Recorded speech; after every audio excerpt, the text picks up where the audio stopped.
How do I find my real singing voice, Ivan? When I'm singing songs, I find that I'm just mimicking or copying my favorite artists. So I've got some good news and I've got some bad news. The bad news is I don't think you just find your voice. Now, maybe it's just semantics, but I don't think your voice just pops out with a magical exercise or a magical concept.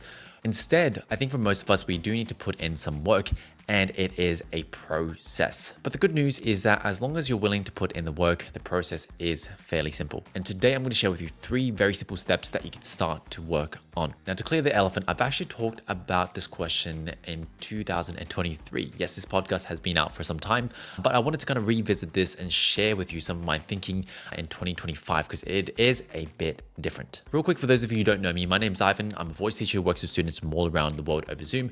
And really on this channel, my goal is to make learning how to sing as simple and as easy as possible. So if that is up your lane, just consider subscribing wherever you're joining me from. And if you're interested in improving your voice faster, I do work with students privately over Zoom, and I do offer some self-study programs that you can work through in a step 1, step 2, step 3 manner.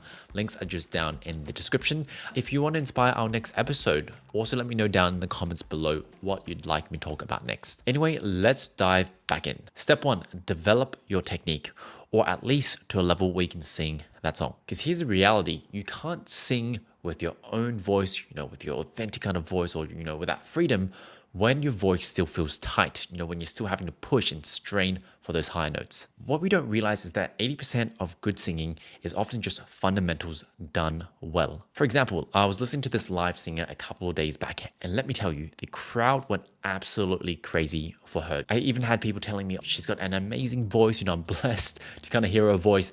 But what was really interesting is she wasn't really doing anything fancy or crazy with her voice. Like there was no crazy runs, there was no kind of crazy styling. She wasn't doing anything kind of crazy out of the ordinary. Rather, she was just executing with very clean technique. She was singing very cleanly on pitch. Her pitch was really, really good. She was able to kind of get to the high notes without kind of forcing things out. And she had, great control of her dynamics. She was able to sing a bit louder when she needed to, pull it back when she needed to as well. And yes, occasionally she might sprinkle in some little fancy stuff, but just enough to get the crowd going. And so I want to encourage you, for some of you who are trying to, find your own voice, where is my voice?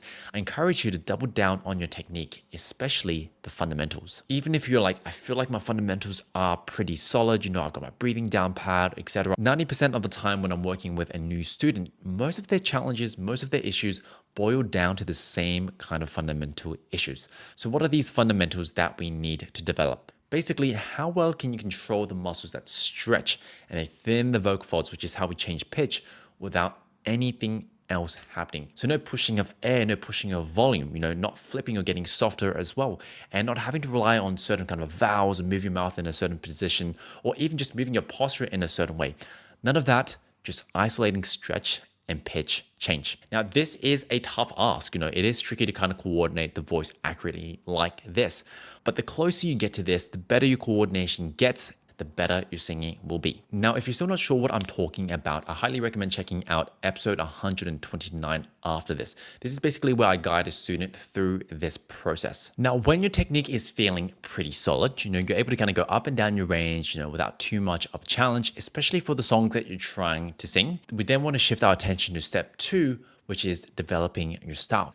Now let's start with what is style. For me personally, style is simply the choices that you make. For example, when you're talking about fashion or your clothing, the colors that you choose to wear, the actual brands, all of those choices contribute to your style. Now, when it comes to singing, the same thing applies. For example, with your singing, if you've now developed the technique to a point where you're able to sing it soft, you're able to sing it loud, you're able to sing it breathy, you're able to sing it strong, you're able to sing it with vibrato, you're able to hold it out without vibrato.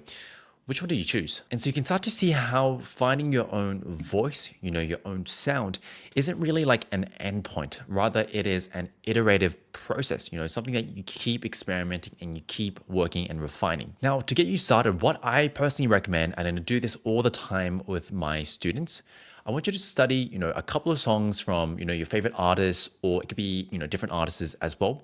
I want you to study their choices, wherever they're singing a bit strong, you sing a bit strong. Wherever they're singing a bit soft, you sing a bit soft. If they're, adding a little run, try to do that as well. Try to mimic the choices that they're making.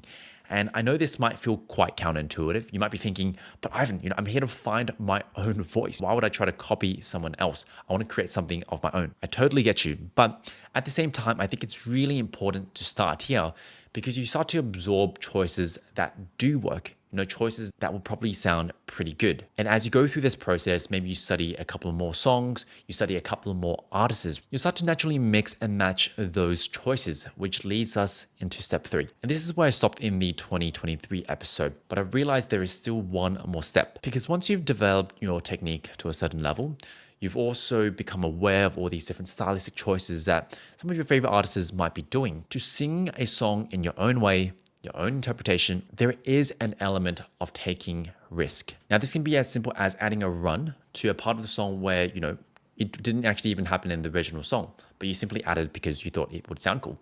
Or maybe you changed the melody because that's what feels right to you. Or maybe it's completely changing the interpretation. You might even completely change the genre of the song and you put your own spin on it. But I find this act of, taking a bit of a risk, changing things up, experimenting, whilst this isn't guaranteed to work, this is part of that iterative process of, finding and molding your own kind of voice, your own kind of style. And so if you want to find your own voice, follow these 3 steps. Number 1, just make sure you've got decent technique. You're able to actually go through your range with fairly good control, you're not adding anything unnecessary. And step 2, you explore some of your favorite artists, your favorite songs, and you study some of the choices that they make. And then step number 3, you actually go out and take a risk, by changing some of the songs and by changing it to what sounds good to your own ears and with intention. And when you go through this process again and again and again, this is what allows you to find your own voice. Anyway, that is all. I hope you found this useful. If you did, if you're on the podcast, leaving a 5-star would be amazing. If you're here on YouTube or any other kind of platform, just like, comment, and share. That really, really means the world to me, and it can help this podcast get out to more people. Apart from that, my name is Ivan. If you're interested in working with me, there are links down in the description. I will see you next Thursday or Friday for these weekly tutorials. Take care.